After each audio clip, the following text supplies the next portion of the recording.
Okay, so here I am, podcasting. What a surprise. Throws his fucking videos down everyone's throat on Instagram and YouTube, and now he's trying to throw his voice down everyone's ear canal just for 15 to 20 minutes. Who does this guy think he is?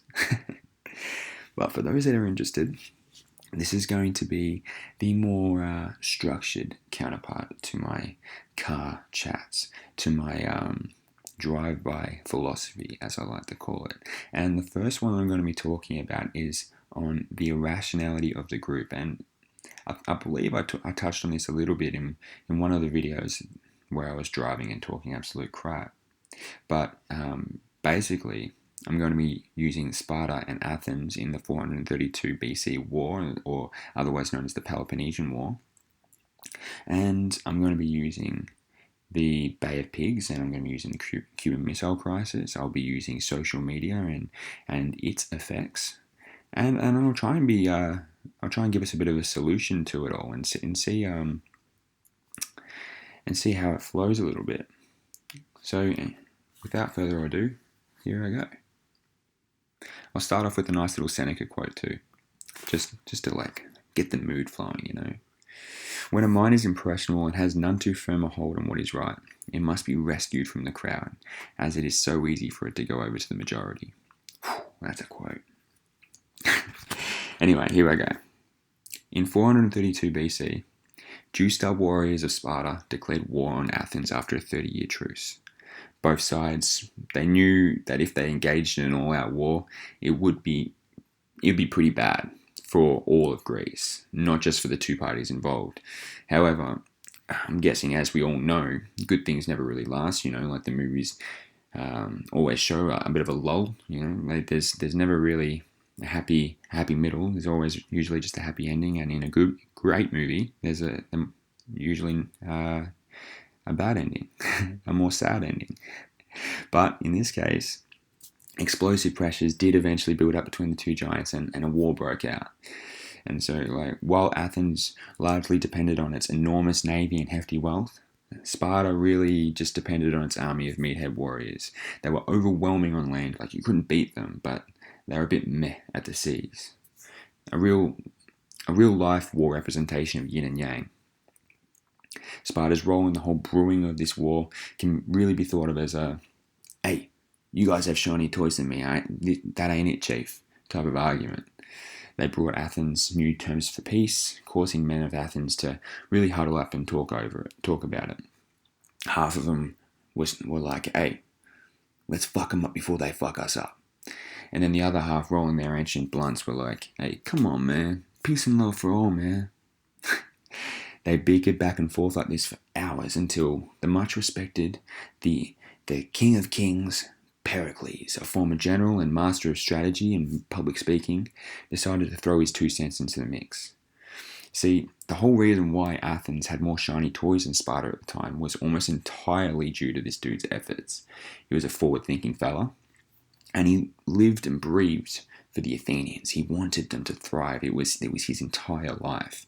In war, he chose to win through strategy as opposed to all-out brutal violence, and the main reason he did that was so he could bring as many Athenians back home as he could. He'd pour money into architecture, arts, and massive temples, bringing countless amounts of money and people into the city. And because of his strategic thinking and wisdom, Athens prospered more than it ever did throughout history. So here he is, wise old Pericles, telling the Athenians, hey, let's all do a mini quarantine of sorts. I promise it won't last too long. It'll last a couple of months max. We'll bring everyone into the city walls, and if Sparta wants to attack outside the walls, let them. But they can't hurt us physically if we're locked down. We're behind the walls, we're safe. Eventually the roid rage brutes will get pissy because of the lack of fighting, and they'll go home, and we'll all be back to normal. Such rationale, such wisdom. The man, the myth. The Athenians ran with the plan. But unfortunately, the Spartans didn't get pissy due to the lack of fighting, and they just became more outgoing with their attack attempts, suffocating their grain and wildlife stores from outside the walls, and eventually the Athenians started to second-guess Pericles' genius. So, to rally the troops, Pericles was all like, hey, Victorians, no, sorry, I mean Athenians, remain calm. All I ask is patience for a few more months. My plan will work, I promise. Just stick it out. This was all well and good. They listened. They mostly listened, I should say. There was a small uprising of Athenians getting pretty salty with all this patience talk, but overall, not bad. Well, it was not bad until the plague hit. And that probably had something to do with the fact that the Athenians, like all the people of Athens, were just cooped up inside the city walls for so long. But anyway, regardless, many died, including Pericles, which caused the small amount of salty Athenians to turn into a massive group of salty Athenians. And all of the wise, patient work of Pericles was almost instantly unraveled after his death. After roughly 15 or so years in a long and violent back and forth between Sparta and Athens, the Athenians made critical error after critical error. The small group of salty Athenians became the entire city, all going completely against Pericles' initial plan of sustained patience. And they flipped, almost did a 180 and went all-out attack on several Spartan strongholds. And as I said earlier, Spartans were unbeatable on land, so the Athenians lost every single one of their battles, and eventually, after a near 30-year war, Athens was forced to agree to ridiculous peace terms set by Sparta. The philosophy of Pericles, the human equivalent of Athena, wisdom, critical thought, strategy, dissipated in the wind as Spartans reaped their glory. So, how does this all connect to our lives? I've got a nice little quote by Auden here that'll really set the tone. We are lived by powers we pretend to understand. Usually, we are extremely good at suppressing our dark side. When we're in a meeting that's not going anywhere, we suppress the urge to scream out in frustration, just get me the fuck out of here. When an annoying miniature dog won't stop barking by our ankles, we suppress the urge to yeet it over the fence. However, when it becomes nearly impossible to suppress our inner urges is when we're drunk, when we're in a group. When a decision is made by a group, everyone feels more confident, even though the decision could be incredibly stupid. Is this true? Oh, yes. Can't argue with that. What do you guys think? Did I hear a no from section C72? No, that was a, whoa. Oh, give the whole lower bowl a raise. When we're overly emotional, or worse, when we're drunk, emotional, and in a group. In emotionally charged groups, we easily and quickly become infected by our inner desire for power, attention, and greed.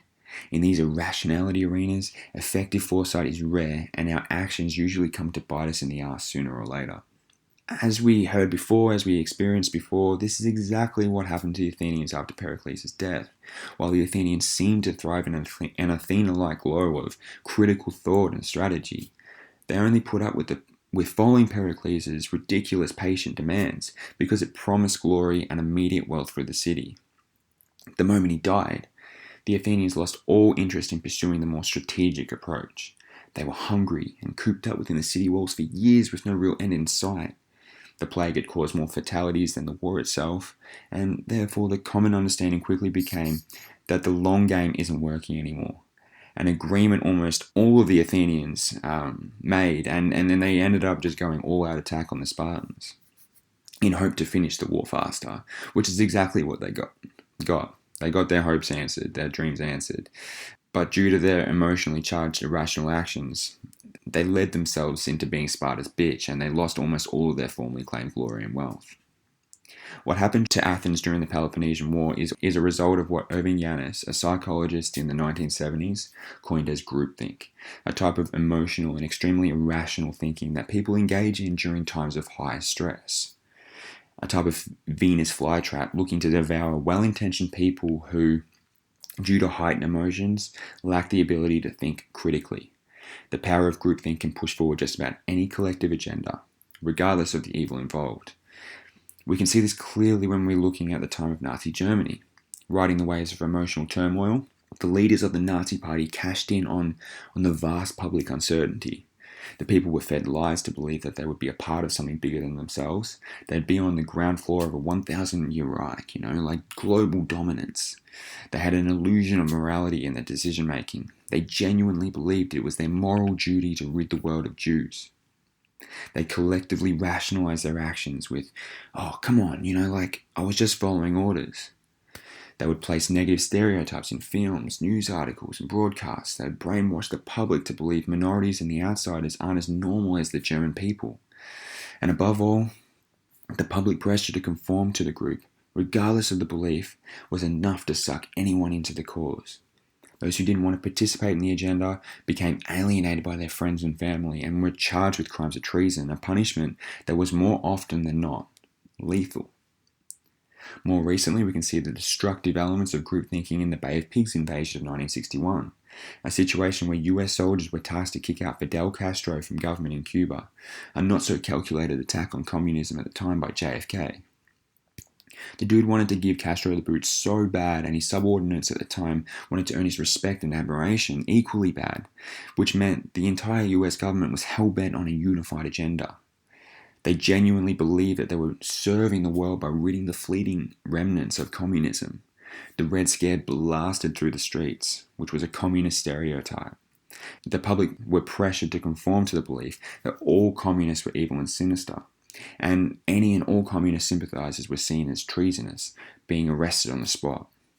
The United States leaders wanted to overthrow Castro so bad that all critical thought was thrown out the window. They irrationally jumped to conclusions, disregarded critical information about the opposition, and opted for overall pleasing plans as opposed to the plans that provided the most strategic sense. And as a result of it all, they were extremely unsuccessful and put themselves on a course for a heated nuclear war dick measuring contest with Russia. Group thinking is soul-shattering, and it's an extremely difficult phenomenon to evade, largely because even if cold hard facts did clash with our pre-existing understanding of what is right or wrong, we'd still rather die by the sword than to admit that we were in fact wrong. Smokers will justify their smoking habits by saying we all have to die of something, even though the facts clearly show that their deaths will be more painful than non-smokers. Millions of anti-Trump supporters in the world prematurely celebrated Biden's win, even though the facts were clear that the presidential process wasn't even close to being over yet. The same can be said for the irrational standpoints of the Athenians in 415 BC, the Germans in Nazi Germany, and the US leaders in 1961. We too often decide what we want in life and the positions we'd die for based on the emotional, irrational, and unconscious processes. We like to think that we're in the conscious, rational driver of our machine, but in reality there are multiple forces pulling out our strings from behind the scenes and we're not even aware of them. In the first blog that I wrote, I covered various biases that can ruin us if we aren't careful. And another string that can really just pull us in certain directions is cognitive dissonance. And it's a big factor as to why we participate so willingly in group thinking disasters, being that it's an unconscious decision-making process that relies almost entirely on us to not think critically. In highly emotional situations, this sort of dissonance forces us to really only have two choices. Ditch our preconceived understanding. For example, amen, Jews might not be as evil as what I was led to believe. Or 2, justify our preconceived understanding. 9, Jews are the devil. This effect has been on prime time display during the COVID-19 pandemic of 2020. Public health experts initially scrambled and clutched at straws for how to combat the virus. They threw the kitchen sink at the public in order to reduce the spread, all while scientists busted their asses in order to find an appropriate protocol for effectively overcoming a new virus. However, typically, the public saw this in a completely different light. Much like the Athenians, we were forced into lockdown for multiple months. Masks and social distancing became mandatory, nightclubs were closed, and there was an enemy lurking that we couldn't fight. We quickly became emotional and irritated. We started to see the many decisions surrounding COVID as political power moves rather than medical ones. And as a result, just like the Athenians, we revolted against the rational. The group cognition became, surely just a few people over for drinks can't hurt. A thought process that is directly in the face of health expert information, suggesting getting the lads over for a big one in the middle of a viral pandemic might actually set us back a few extra months and cost a lot of money. which is exactly what happened. We were hit with another wave of the virus and restrictions became even harsher, further extending the timeline to which we can go clubbing and return to work. As Friedrich Nietzsche once said, madness is rare in individuals, but in groups, parties, nations, and ages, it's the rule. So what's the solution to it all? As Einstein once said famously, the most important thing is not to stop questioning. Curiosity has its own reason for existing. While it might be difficult to do, changing our minds once already made up isn't impossible. I painted the dissonance we experience in a pretty negative light earlier, but honestly, it's a very natural process for us to experience on a daily basis. We naturally lean towards consistency in beliefs and actions. It's easier to sail on calm waters than on rocky. This longing for homeostasis is why certain biases and concepts like cognitive dissonance even exist in the first place. Every time we are faced with making decisions that might not line up with our beliefs, we experience a sort of conflict designed to keep us centered. It's a normal process.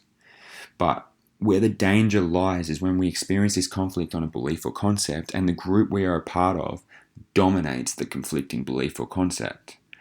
At this point, we're no longer stuck between two choices of either rejecting what we used to believe or simply justifying our own beliefs to ourselves. We are now concerned with the social ramifications of our decisions and choices as well. A large portion of Athenians didn't actually want to go to war against Sparta at all. There was plenty of dedicated Pericles followers that called for rational and strategic action. However, the majority outweighed the minority, and the rest is history. In more modern times, we can see similar effects occurring on the social media front. The heightened speed of communication that the internet provides forces us to choose between what we think is right versus what the group thinks is right on a daily basis. Social media has a dark side that can easily foster a suffocating groupthink mentality, lightning quick access to millions of people with a mere click of a button, making it ridiculously easy for agendas to spread like wildfire. Think about how fast the recent Black Lives Matter movement blew up Instagram feeds all over the world in just a matter of days. Before it was even 12 p.m. on the Tuesday following George Floyd's death, over 14 million Instagram users posted the hashtag Blackout Tuesday hashtag. And while the intention was certainly good initially, there was also a hell of a lot of harassing behavior towards anyone that questioned the movement's beliefs or concepts. The Hodge twins, Beverly Beatty, Terry Crews, Lil Wayne, they were all socially put through the ringer for simply questioning the movement's legitimacy. Luckily for them, they all have a sturdy platform to stand upon, something the majority of users do not have as backup for their beliefs. And so before long, those who are questioning will soon become sucked up by the group. And George Orwell's 1984 covers this concept perfectly. He called the phenomenon doublethink, a type of socially conditioned mental attitude designed to make people ignore the cold hard facts, ditch critical thinking, and substitute an accepted false reality. Popular opinions and agendas that are being frequently posted by users will receive praise with likes and shares, and those who disagree with the popular opinion will remain silent in fear, become alienated from the group, or eventually give in to the weight of groupthink. So, after discussing all of that, what do I think the solution to finessing the irrationality of the group is? Well, firstly, we have to allow time for independent evaluation. Yes, the Bay of Pigs scenario was an absolute disaster, but it was a disaster because the leaders of the US were infected by a group agenda. The year after the Bay of Pigs, in 1962, the Cuban Missile Crisis broke out, and Kennedy was well on the way towards a nuclear war with Russia. Knowing full well that the fate of his nation and quite possibly the entire world depended on his strategic decision-making, he ditched his subordinates, as he knew that they were all calling for him to press the button, collected as much information as possible, and identified all of the possibilities for more rational courses of action. Through taking a step away and studying as much information on the topic as possible, he realized the gravity of the situation, communicated with Nikita Khrushchev, the Russian premier at the time, that they're being power-hungry dickheads, and together they sought to improve relations with each other instead of causing mass destruction. It really doesn't matter who we are, we can all learn from this type of wisdom. When we don't know which choice to make, the best course of action is always to take a step back and look at the situation for what it truly is, taking in all of the relevant information before making our decisions. a strategy that I like to call helicopter vision, detaching from the moment completely and looking at the world from the view of a helicopter. The second strategy that I want to put forward is to celebrate multiple perspectives. There's a good chance that somewhere along the line we were taught something that wasn't true, or at least no longer serves us in our day-to-day lives. Leonardo da Vinci knew this fact well. He noticed that the more celebrated artists of his time focused their efforts on artistic principles that he considered to be overused.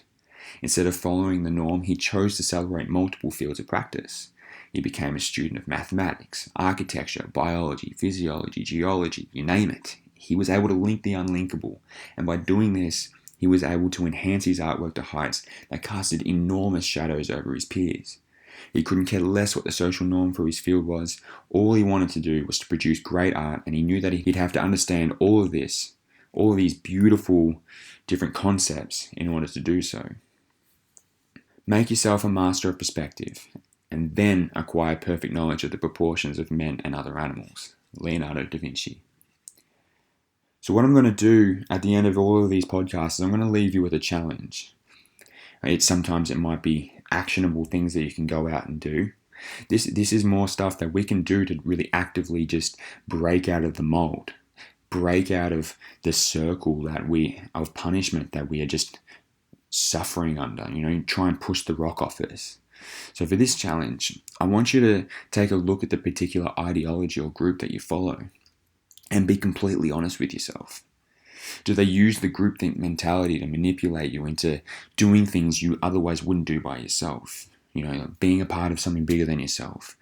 The illusion of morality, collective rationalization, negative stereotyping, pressure to conform. When you think about these types of points, seriously question what would happen if you decided one day to go against the group's norm. What would happen if you left the group? Would it be a pleasant departure where they wish you well, or would it be negative and bitter? If you realize that you're a part of a group that really uses this type of manipulative strategy to get you to achieve what they would call a unified agenda or like to be a part of the group, just get out. Get the fuck out. And that's really what this challenge is. We need to really learn from JFK and Leonardo. We need to take ownership of our lives and our choices. Like social media status is not the secret to happiness. Learn to think for yourself and make rational choices. That will enhance your life far greater than worrying about fitting into a particular group. I'll leave you with a beautiful quote by Søren Kierkegaard. There are two ways to be fooled. One is to believe what isn't true. The other is to refuse to believe what is true. Thank you, and until next time, have a good day.